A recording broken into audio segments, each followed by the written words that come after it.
Dear learners, in this session, we shall be discussing models of educational management.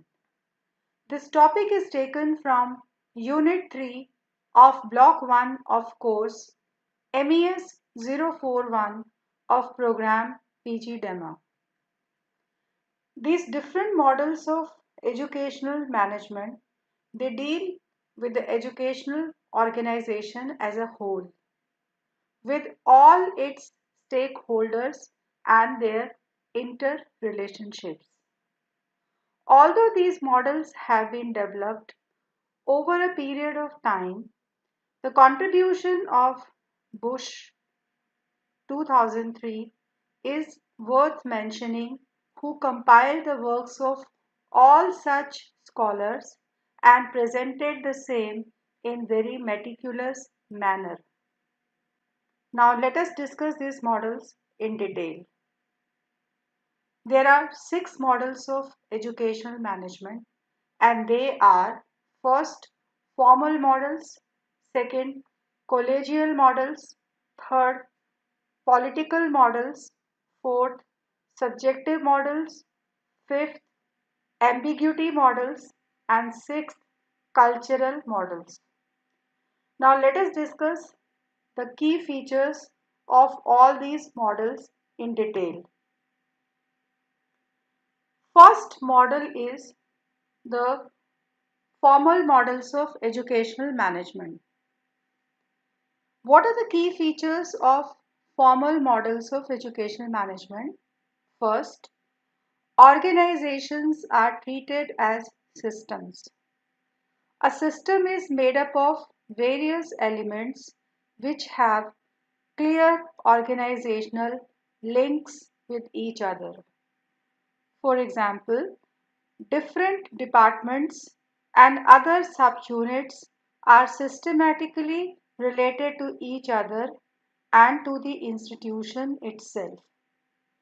Second, formal models give prominence to the official structure of the organization.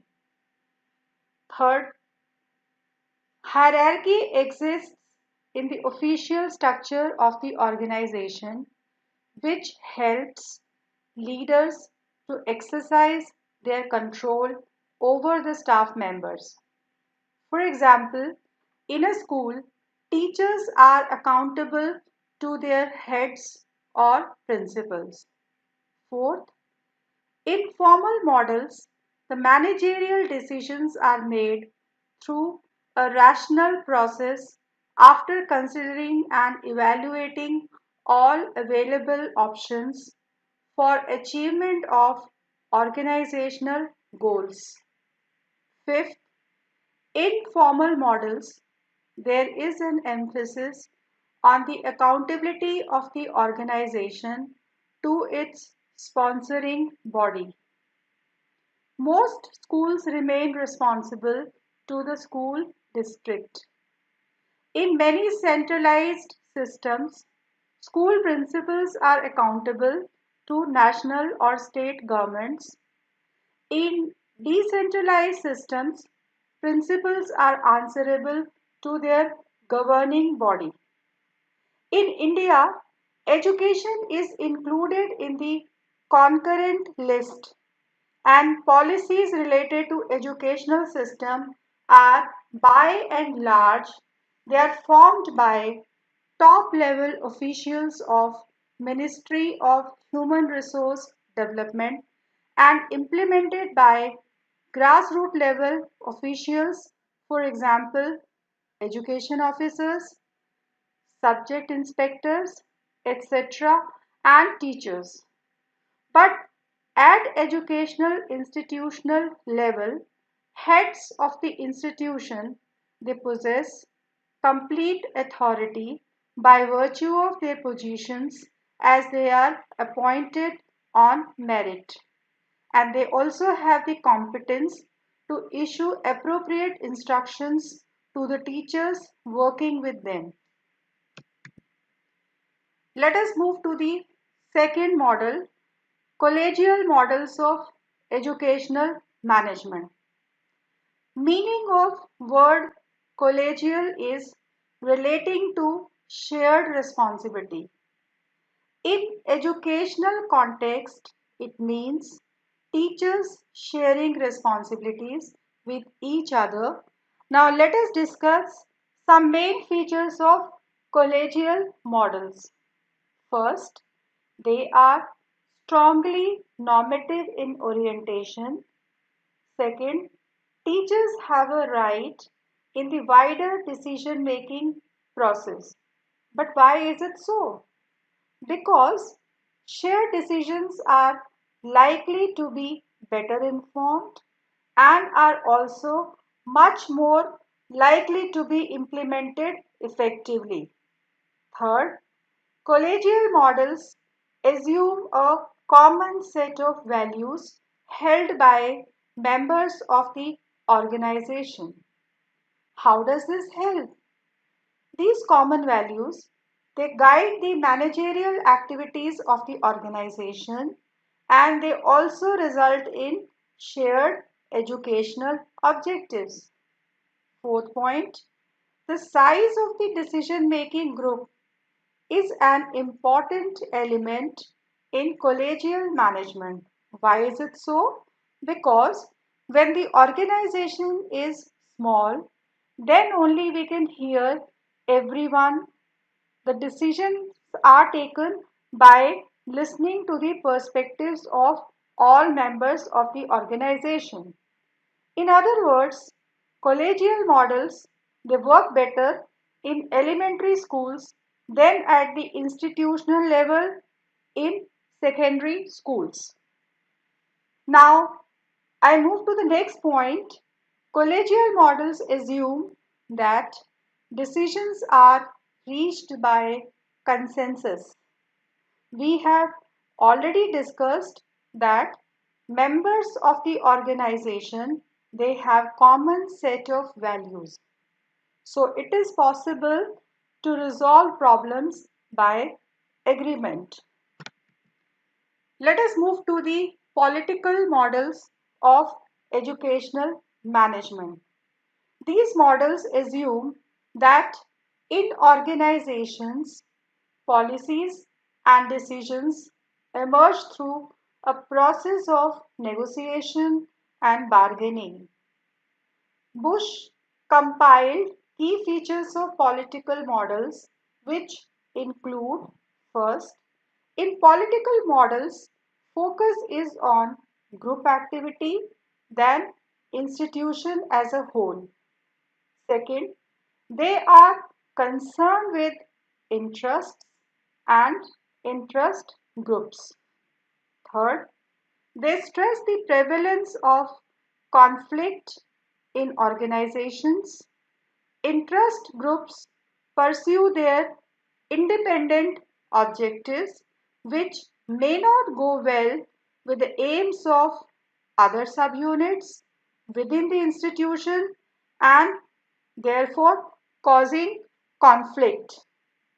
Fourth point, political models assume that the goals of organizations are unstable, uncertain, and contested. Fifth, decisions emerge after a complex process of bargaining and negotiation. So, concept of power is central to all political models. Various teachers associations, students unions and non-teaching staff bodies are the practical examples of political models. Let us now discuss subjective models of educational management. These models assume that organizations are the creations of the people within them. Participants are taught to interpret situations in different ways, and these individual perceptions are derived from their background and values. Organizations have different meanings for each of their members and exist only in the experience of these members. Let us discuss some of the important features of subjective models of educational management. First, they focus on the beliefs and perceptions of individual members of organizations rather than the organization. Second, they focus on the individual interpretation of behavior than the situations and actions. Third, different interpretations of situations by different participants. Fourth, subjective models treat structure as a product of human interaction rather than something which is fixed or predetermined. Fifth, subjective models they emphasize the significance of individual purposes and deny the existence of organizational goals. Let us now discuss ambiguity models of educational management. The main features of ambiguity models are: first, there is a lack of clarity about the goals of the organization. Second, ambiguity models assume that processes of an organization are not properly understood. In ambiguity models, there is a fluid participation in the management of organizations. The participants in the organization vary among themselves in the amount of time and effort they devote to the organization. Fourth, there is a prevalence of unplanned decisions.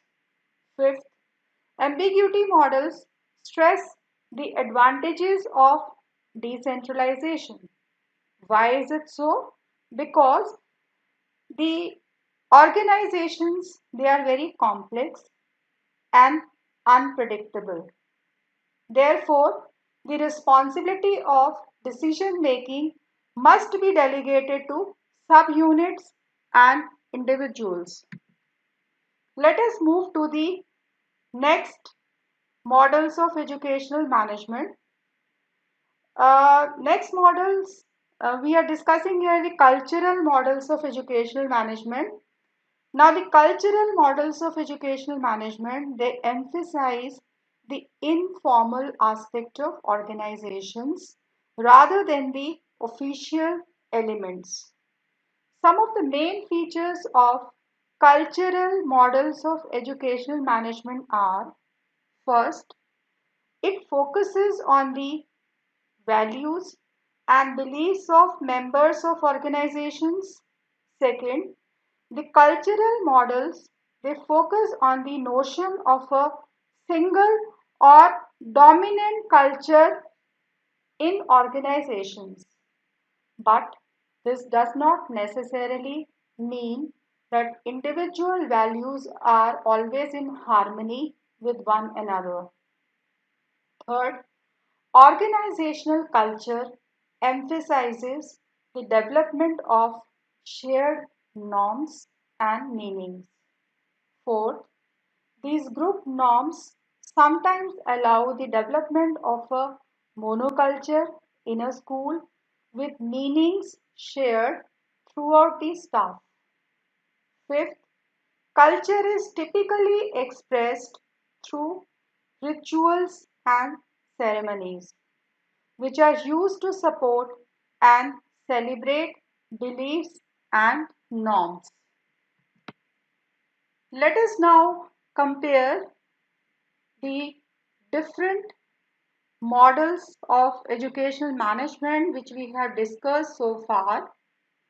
We find that each model provides valuable insights, but none provides complete picture. Second, applicability varies in accordance with the need of various contexts.